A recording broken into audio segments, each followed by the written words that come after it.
Hello সবাইকে, আসসালামু আলাইকুম। আজকে আমরা যে বইটা নিয়ে কথা বলবো সেটা হলো আশির আহমেদ স্যারের লেখা জাপান কাহিনী ৩য় খণ্ড। তো আমি এর আগে জাপান কাহিনী ২টো খণ্ড পড়েছিলাম। প্রথম খণ্ডটি পড়েছিলাম আমাদের বিশ্ববিদ্যালয়ের লাইব্রেরি থেকে এবং দ্বিতীয় বইটি ঐতিহ্য প্রকাশনী থেকে ধার নিয়ে পড়েছিলাম। তো এটাও ঐতিহ্য প্রকাশনী থেকেই ধার নেওয়া বই। তো দ্বিতীয় খণ্ডটা আমি যদিও কিনে রেখে দিয়েছিলাম, তবে এই বইটা আমি হয়তো পড়া শেষ করে আবার ফেরত দিয়ে দেবো। তো তাই হচ্ছে ভিডিওটা এখনই রেকর্ড করছি। তো এই বইটাতে বেশ অনেকগুলো গল্প আছে। তো এখানে বরাবরের মতোই আব্দুল্লাহ আবু সাঈদ স্যারের লেখা যে ফ্ল্যাপ সেটা এখানে আছে। আপনারা যদি রকমারি বা এরকম কোনো বই বিক্রির ওয়েবসাইটে যান সেখান থেকে পড়তে পারবেন, অথবা এখানে পজ করেও পড়তে পারেন। তারপর আমরা যদি যাই শুরুর দিকে, যেখানে নামলিপি আছে জাপান কাহিনী ৩য় খণ্ড। তারপর আমরা যদি এখানে দেখি যে মুদ্রিত মূল্য, বইটির মুদ্রিত মূল্য হলো 230 টাকা মাত্র এবং প্রচ্ছদ করেছেন তানভীর ইমন এবং বইটা প্রকাশিত হয়েছিল ফেব্রুয়ারি 2017 সালে। তো এখানে উৎসর্গপত্র, আমি একটা নতুন বই পড়ার সময় যেটা একটু খুব খেয়াল করে দেখি সেটা হলো উৎসর্গপত্র। তো বইয়ের উৎসর্গপত্রের প্রতি আমার একটা বিশেষ মনোযোগ সবসময় থাকে। তো এই বইটার ব্যাপারেও তার ব্যতিক্রম ঘটেনি। তবে এই বইটাতে দেখেছি যে লেখক বইটা উৎসর্গ করেছেন তার শ্রদ্ধেয় জ্যাঠামশাই আমজাদ আলী মাস্টারকে। ওকে, তো আপনারা চাইলে উৎসর্গপত্রটাও স্ক্রিনশট নিয়ে বা ভিডিওটা পজ করে পড়তে পারেন। তো এবার আব্দুল্লাহ আবু সাঈদ স্যারের সেই মুখবন্ধ আবারও এখানে দেওয়া আছে। তৃতীয় খণ্ডের ভূমিকাতে আশির আহমেদ স্যার কিছু কথা লিখেছিলেন, যে দ্বিতীয় খণ্ড অতটা বেশি পঠিত হয়নি যতটা প্রথম খণ্ড প্রকাশিত হয়েছে, এরকম কিছু একটা লেখা। তারপর গুণীজনদের আশীর্বাদ শিরোনামে কিছু লেখা আছে এখানে, যে আমরা দেখতে পাচ্ছি কুমিল্লা জেলা স্কুলের সহকারী শিক্ষক অবসরপ্রাপ্ত হেদায়েতুল ইসলাম স্যারের অল্প একটু বাণী আছেন। তারপর সঙ্গীতা রাজবংশী দাস, তার একটু বাণী আছে। এরকম বাংলা ভাষা শিক্ষক একজন মুন্সি খন্দকার আজাদ, তারপর আরেকজন হচ্ছে জসিমউদ্দিন গাওহার, ওনার একটা বাণী আছে। তো এই বিষয়গুলো সাধারণত আমি বইপত্রে দেখি না, তবে জাপান কাহিনীতে এগুলো দেখতে কিন্তু বেশ ভালোই লাগে। তো এবার আসি যে সূচিপত্রে। তো এই বইটা সূচিপত্রে আপনারা দেখতে পাচ্ছেন প্রথমেই শুরু হয়েছে জাপানি আন্তর্জাতিক মাতৃভাষা দিবস, তারপর একে একে গল্প এগিয়েছে, আপনারা সূচিপত্রগুলো দেখতে পাচ্ছেন। তারপর শেষ হয়েছে জাপানের ডক্টর মোহাম্মদ ইউনূসকে নিয়ে। তো ডক্টর মোহাম্মদ ইউনূসকে নিয়ে এই মুহূর্তে আর ভিডিওতে কথা বলার মতো তেমন কিছু নেই, কারণ ইনি ইতিমধ্যেই আপনারা হয়তো জানেন যে তিনি গণপ্রজাতন্ত্রী বাংলাদেশ সরকারের প্রধান উপদেষ্টা হিসাবে বর্তমানে দায়িত্ব পালন করছেন। তো উনি যখন দায়িত্ব নেবেন তখনই ওনার হচ্ছে সিভি যেটা, যেটা রেফারেন্স লেখক এখানে দিয়েছেন, এটা হচ্ছে আমার নোট। আমি পড়ার সময় একটু নোট নিয়ে নিয়ে পড়তে পছন্দ করি। যাই হোক, তো এখানে হচ্ছে গল্পের একদম লাস্ট পাতায় যে অনলাইনে ওনার একটা সিভি আছে, 2 মিনিট সময় থাকলে দেখার অনুরোধ রইল, চাকরি দেয়া লাগবে না।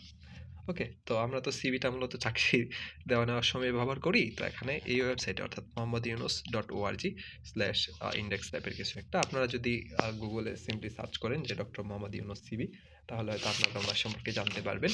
তো আমি শেষ থেকেই শুরু করছি। তো শেষের যে গল্প জাপানের ডক্টর মোহাম্মদ ইউনুস, তো এখানে লেখক বলেছেন যে জাপানের কোনো একটা মডেল যার বাবা হচ্ছে বাংলাদেশি, সে হচ্ছে সবচেয়ে ফেমাস। আর দ্বিতীয় যে ফেমাস ব্যক্তি তাকে বলা হচ্ছিল যে ডক্টর মোহাম্মদ ইউনুস। ওকে, তো এখানে উনি একটা কথা কোনো সোর্স ছাড়াই উল্লেখ করেছেন যে স্পিকার। তো আমরা যারা কথা বলতে পছন্দ করি, তো তাদের স্বপ্ন থাকে যে একজন ভালো স্পিকার হওয়ার। তো এক সময় বলা হতো যে বিল ক্লিনটনের পরে সর্বোচ্চ পেইড, মানে হাইয়েস্ট পেইড স্পিকার হচ্ছেন আমাদের প্রফেসর ডক্টর মোহাম্মদ ইউনুস।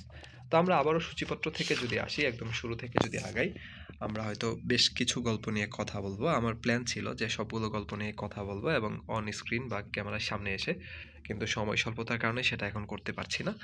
তো আমি বেশ কিছু গল্পের নোট নিয়ে রেখেছিলাম যে জাপানে আন্তর্জাতিক মাতৃভাষা দিবস এটা কিভাবে শুরু হয়। তো এখানে দেখুন খুবই সুন্দর একটা ভূমিকা দিয়ে শুরু হয়েছে যে জাপানে 2-2-2 মানে কি, মানে 22 ফেব্রুয়ারি কিসের দিবস?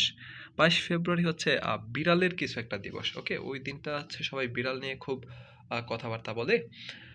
তো জাপানের তোহোকো বিশ্ববিদ্যালয়ে আন্ডার গ্রাজুয়েট পড়তে আসা এক শিক্ষার্থী বললেন যে এক বিড়াল নিয়ে এত আয়োজন, কিন্তু আন্তর্জাতিক মাতৃভাষা দিবস নিয়ে আয়োজন কোথায়?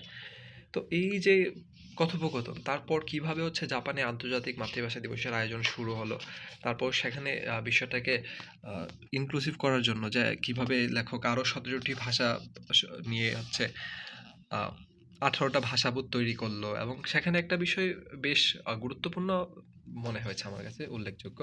সেটা হলো যে এরকম একটা ব্যাপার ছিল, আপনি যদি একটা ভূতে গিয়ে আপনার নামটা বলেন তাহলে পৃথিবীর 18টা ভাষায় সেই নামটা হচ্ছে আপনি লিখিত দেখতে পারবেন। তো এই বিষয়টা আমার খুব ইন্টারেস্টিং লেগেছে। আমি হয়তো কখনো এটা ট্রাই করব।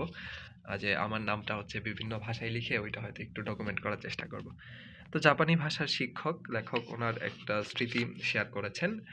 কারণ উনি এখানে খুবই মজার ভাষায় বলেছেন যে হচ্ছে আ যে সিলেটি ভাষা হচ্ছে আরো সহজ। যে আপনি যান, আপনি যাউগা, আপনি খান, আপনি খাউগা। ওকে। তো লেখক এখানে বাংলা ভাষা শেখাতেন একজন জাপানি মহিলাকে। তো সেই গল্পই করেছেন আরকি। তো খুবই হৃদয় বিদারক একটা গল্প। তবে জাপানের একটা জিনিস যে accessibility যে ব্যাপার সেটা উঠে এসেছে এখানে। যে টাকাগুলোতে দেখবেন যে চাহিবা মাত্র ইহার বাহককে এত টাকা দিতে বাধ্য থাকিবেন। তো জাপানে বিষয়টা যেটা হয়, আপনি যদি ক স্টেশন থেকে বাসে বা ট্রেনে ওঠেন, খ স্টেশনে পৌঁছে দেওয়ার দায়িত্ব সেটা কোম্পানির বা হচ্ছে ওই ট্রেনের। তো এই হলো প্রসেস আরকি। তো এখানে একটা কথা আছে যে জাপানে একান্নবর্তী পরিবার। তো একান্নবর্তী পরিবার কি? এটা নিয়ে আমি আমার আগের ভিডিওটাতে কথা বলেছিলাম যে হোয়ার ইজ হোম? যে এখানে একটা রেফারেন্স দেওয়া আছে যে হোয়ার ইজ হোম? টেডএক্স বক্তৃতা পিকো আয়ারের। তো ওইটা নিয়ে কথা বলতে গিয়ে একান্নবর্তী পরিবারের বিষয়টা আমি উল্লেখ করছি, তাই আর এখানে রিপিট করছি না। আপনারা চাইলে সেই ভিডিওটা দেখতে পারেন। আমি হয়তো কোথাও একটা দিয়ে দিব ডেসক্রিপশন বক্স বা কোথায়। তারপর এ কেমন কান্না, এখানে হচ্ছে আমি আশির আহমেদ স্যারের সম্পর্কে বলার সময় একটা কথা বলার চেষ্টা করি যে উনি হচ্ছে অনেকটা হুমায়ুন আহমেদ দ্বারা প্রভাবিত আমার মনে হয়। তো এখানে উনি দেখিয়েছেন যে একটা ছেলে কিভাবে আহ, বিদেশে পড়তে যায়, বিদেশে পড়তে গিয়ে অসুস্থ হয়ে পড়ে, তারপর দেশে চলে আসে। তো দেশে 25 বছর যাবৎ তার সাথে চিঠি বিনিময় হয়, যে সে 25 বছর ধরেই শুধু বলে যে সে পড়াশোনাই করছে।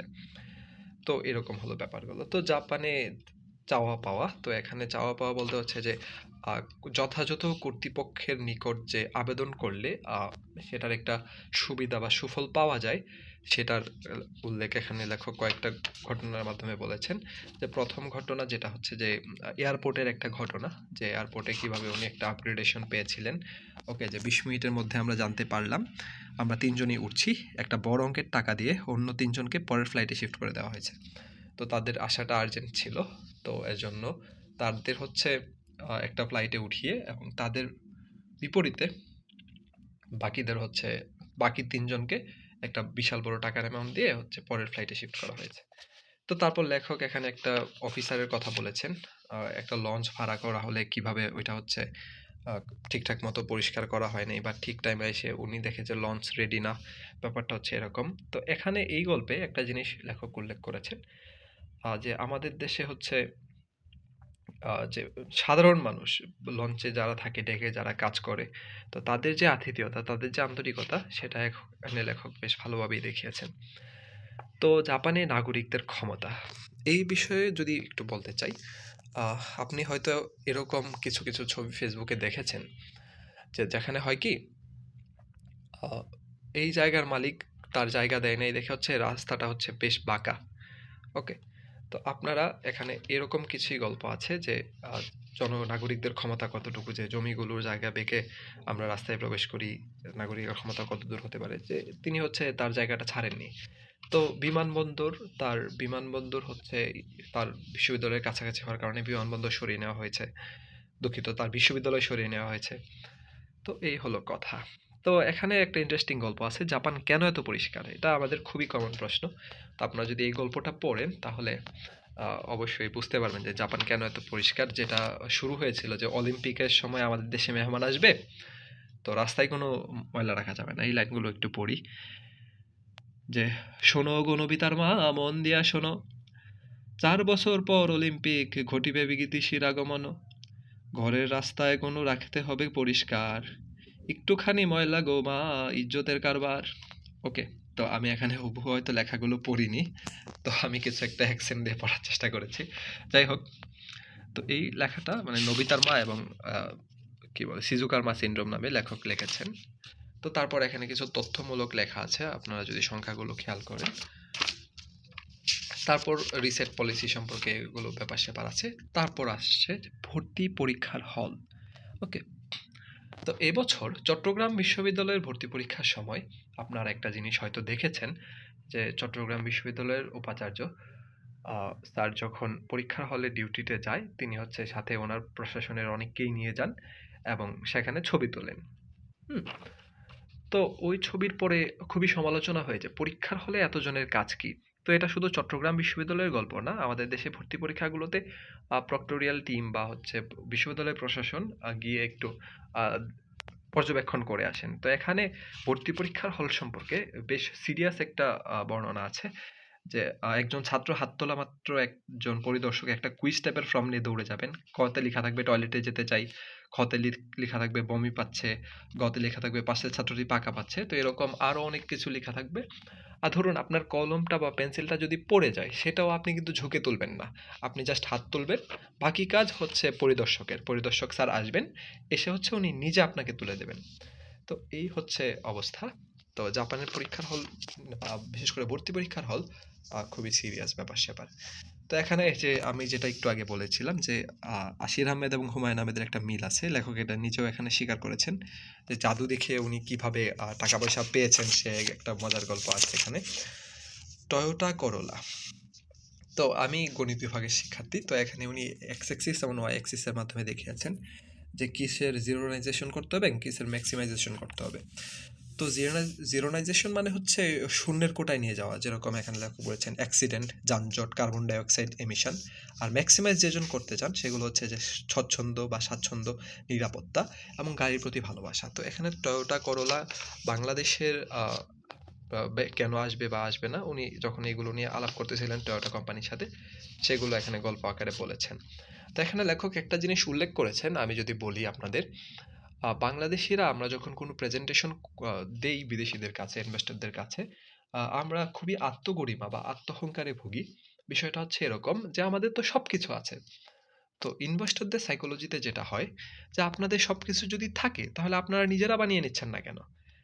তো সেক্ষেত্রে হয়তো ইনভেস্টমেন্টটা আমরা আর পাই না। তো জাপানের ই কমার্সের একটা কাহিনী আছে এখানে, বাংলাদেশের বর্তমানে স্টেট ফার্স্ট যেরকম কাজ করছে সেটা অলরেডি এরকম কিছু একটা আর কি। যদিও বইটা 2017-তে লেখা, এখন 2025-এ এসে বাংলাদেশে ই কমার্স বেশ ভালো করছে। তো ই কমার্সের ব্যাপারটা যেহেতু আসলো, আমি যদি আরেকটা জিনিস বলি, এটা হচ্ছে যে বেজ অফ দ্য পিরামিড, বক রিলেটেড একটা গল্প। আমি যদি একটু খুঁজি,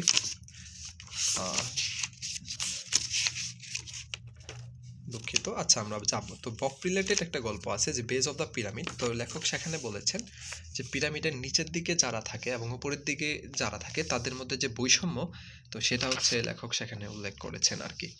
তো আমরা যদি এখানে আরেকটা জিনিস চাই যে হচ্ছে মাছ চাই না বড়শি চাই, পণ্য না প্রযুক্তি। তো আমরা দেখতে পাচ্ছি যে খিচুড়ি রান্না শেখার জন্য বিদেশ যাচ্ছেন অতজন, এরকম টাইপের নিউজ আমরা পত্রিকায় প্রায়শই দেখি। আমরা এখন হয়তো সোশ্যাল মিডিয়ায় আহ, খুবই এগুলো সমালোচনা করি, কিন্তু আমাদের বাংলাদেশে এটা চলেই আসছে। তো এখন মজার ব্যাপার হলো যে এই পদ্ধতি বা এই যে বিদেশ যাওয়ার যে ব্যাপার, এটা কিন্তু জাপানেও আছে। তো এখন জাপান যেটা করে কি, যে বিদেশ যখন যায় তারা শুধু হচ্ছে এই যে মাছটা ধরে নিয়ে আসে না, তারা হচ্ছে বড়শিটা নিয়ে আসে। ওকে, যেরকম আমরা যদি কিছু যাই আমরা শুধু হচ্ছে পণ্যটা নিয়ে আসি, ওরা পণ্য বানানোর পদ্ধতিটা পুরোটা ব্রেনে করে নিয়ে আসে এবং পণ্যটা বানায়। তো মালয়েশিয়ার মাহাথির মোহাম্মদ জাপানে পড়াশোনা করেছেন এবং উনি কিভাবে মালয়েশিয়াতে হচ্ছে উইন উইন সিচুয়েশন তৈরি করে জাপানকে ইনভেস্ট করতে পুশ করেছেন, সেই গল্পগুলো এখানে আছে। তো জাপানে ডক্টর মোহাম্মদ ইউনুস নিয়ে আমরা শুরুতেই একটু কথা বলেছি। এই হচ্ছে সেই গল্প আমরা যেখানে বলতে পাচ্ছিলাম যে বব পেনাল্টি বা লুজ লুজ সিচুয়েশন। তো আমরা একটু আগে মাহাথির মোহাম্মদের নাম বলছিলাম যে উনি একটা উইন উইন সিচুয়েশন তৈরি করেছেন জাপানের জন্য এবং মালয়েশিয়ার জন্য। সেখানে বব পেনাল্টি কীভাবে লুজ লুজ সিচুয়েশন তৈরি করে সেটা এখানে বলা আছে, এবং বেজ অফ দ্য পিরামিড কি সেটা আমরা বলেছি। তো এই যে ই কমার্সের যে ব্যাপারটা আমরা বলছিলাম যে ই কমার্স এমন কেন, আমি ঢাকা শহরে বসে রকমারি থেকে জাপান কাহিনী কিনলাম, একই বই একলাসপুর থেকে অর্ডার দিলাম, তফাৎ এলো 80 টাকা। তো এই যে ব্যাপার যে গ্রামে যারা থাকে তারা কিন্তু সে প্রিভিলেজটা পাচ্ছে না, তো এটা কিন্তু সবারই পাওয়ার কথা ছিল। জাপানের তেলাপোকা বিষয়ে একটা মজার গল্প আছে এখানে। লেখক, আমি যেহেতু আগেই বলেছি যে হুমায়ুন আহমেদ দ্বারা প্রভাবিত। ওকে, তো এখানে উনি তেলাপোকা বুড়ি এসব, মানে খুবই মজার গল্প। আপনি যদি এটা আপনার ছোট বাচ্চাদের পড়ে শোনান আপনার বাসার, তারা হয়তো খুব এনজয় করবে আর কি। তো রোম্যান্স ইন টোকিও আর ভালোবাসার তালাচাবি, আপনারা হয়তো এরকম অনেক ভিডিও দেখেছেন সোশ্যাল মিডিয়াতে, যে লাভ লক নামে, যে আপনি এবং আপনার প্রেমিকা আপনাদের নামে একটা তালা আহ, লাগিয়ে তারপর চাবিটা হচ্ছে ফেলে দিবেন নদীতে, পুকুরে, সমুদ্রে। জাপানে ভালো প্রেমিকার জোর। এখানে একটা জিনিস যেটা, যে একটা প্রেমের কাহিনীর কথা বলা আছে, যে কিভাবে সেবা শুশ্রূষার মাধ্যমে একজন লোক দীর্ঘদিন বেঁচে থাকে। তো এই ছিল গল্প। তো আরেকটা জিনিস, সেটা দিয়ে আজকে শেষ করব, যে বিদেশে প্রিয়জনের মৃত্যু সংবাদ। বিদেশে প্রিয়জনের মৃত্যু সংবাদটা আপনি কিভাবে নেবেন? হ্যাঁ, তো আমরা যারা বাড়ির বাইরে পড়াশোনা করি, আহ, তাদের জন্য বিষয়টা প্রায় সেম। আমরা যদিও বিদেশে থাকি না, দেশে থেকে অনেক সময় যে যোগাযোগ ব্যবস্থার অপ্রতুলতা বা নানান কারণে আমাদের থেকে অনেক প্রিয়জনের মৃত্যু সংবাদ গোপন করা হয়। আমার বিশ্ববিদ্যালয়ে বন্ধুরা যারা আছেন, তাদের সাথে আমি গল্প করছিলাম এই বিষয়টা নিয়ে। তো তারাও একই বিষয় শেয়ার করেছেন আমাদের সাথে, যে তাদের আত্মীয় না কিন্তু পরিচিত, খুবই নিয়ার অ্যান্ড ডিয়ার কেউ মারা গেলেও তাদের জানানো হয় নাই। তো এরকমই একটা গল্প আছে, যে একজন ছেলের বাবা মারা গেছে, তাকে জানানো হয়নি। সে বিদেশে, সে টেনশন করবে এভাবে জানানো হয়নি। তো তারপর ওই ছেলে তো ছুটিতে বাসায় আসলো, এবং বাসায় আসার পরে আহ, সে জানতে পারলো যে তার বাবা আসলে নিহত হয়েছে। তো তারপর যে তার মন খারাপ হয়ে গেছে, লেখক বলেছেন যে পরবর্তীতে লেখকের সাথে ওই ছেলের আহ, অনেক দিন, দীর্ঘদিন 20-25 বছরের মতো পরিচয় ছিল। 20-25 বছর ধরেই নাকি তার মুখটা হচ্ছে গোমড়া হয়েছিল বা মন খারাপের মতো ছিল। তো এখানে একটা প্রশ্ন দিয়ে লেখক শেষ করেছেন। আমিও যদি আপনাদেরকে বলি, যে হচ্ছে আপনি যে প্রিয়জনের মৃত্যু সংবাদটা কিভাবে দিবেন বা কিভাবে দেওয়া যায়। তো প্রিয়জনের মৃত্যু সংবাদটা সঠিকভাবে দেওয়ার কোনো পদ্ধতি আপনাদের কি জানা আছে কিনা, বা এই যে আমরা যেটা বলতেছিলাম, যে তার বাবার মৃত্যুর সংবাদ তাকে জানানো হয়নি, তো তার বাবার মৃত্যু সংবাদটা জানালে তাকে কিভাবে জানানো যেত। ওকে, তো এই বিষয়গুলো আপনারা শেয়ার করবেন। তো আমি ভিডিওটা এইভাবেই করছি। ভিডিও বলতে গেলে আমি প্রায় 17 মিনিট যাবত কথা বলছি। আমি হয়তো এই ভিডিওটা একদম র এবং আনকাট আপলোড করব। অ্যান্ড এখন এই বইটা প্যাক করে রেখে দেব, ঐতিহ্যের পরবর্তী বইয়ের জন্য এক্সচেঞ্জ করে নিব তার সাথে। তো এবছরের শুরুটাও হয়েছিল ঐতিহ্য প্রকাশনীর বখতিয়ার বইটির সাথে। আমরা তখন ছিলাম সুন্দরবনে ভ্রমণে। তো এবছরটা শেষও হচ্ছে জাপান কাহিনীর মাধ্যমে, যেটা ঐতিহ্য প্রকাশনী থেকে বা ঐতিহ্য রিডার্স ক্লাব থেকে নেওয়া। তো ঐতিহ্য রিডার্স ক্লাবকে আবারও ধন্যবাদ এরকম বই পড়ার সুযোগ করে দেওয়ার জন্য। তো আমি ভিডিওটা শেষ করব। তো ভিডিও শেষে আমি হচ্ছে আমার নোটের কিছু পার্ট দেখাই আপনাদের, যে আমি হচ্ছে এরকম নোট রাখি যে কোন বিষয়গুলো নিয়ে কথা বলবো। তা আমি যদি অন স্ক্রিনে কথা বলতাম তাহলে হচ্ছে এইগুলো হয়তো আরেকটু প্রিপেয়ার করে নিয়ে আসতাম। তো ভিডিওটা আমি ইনস্ট্যান্টই করেছি। তো আমি আমার নোটটাও হচ্ছে এক নজর দেখিয়ে রাখি আপনাদের।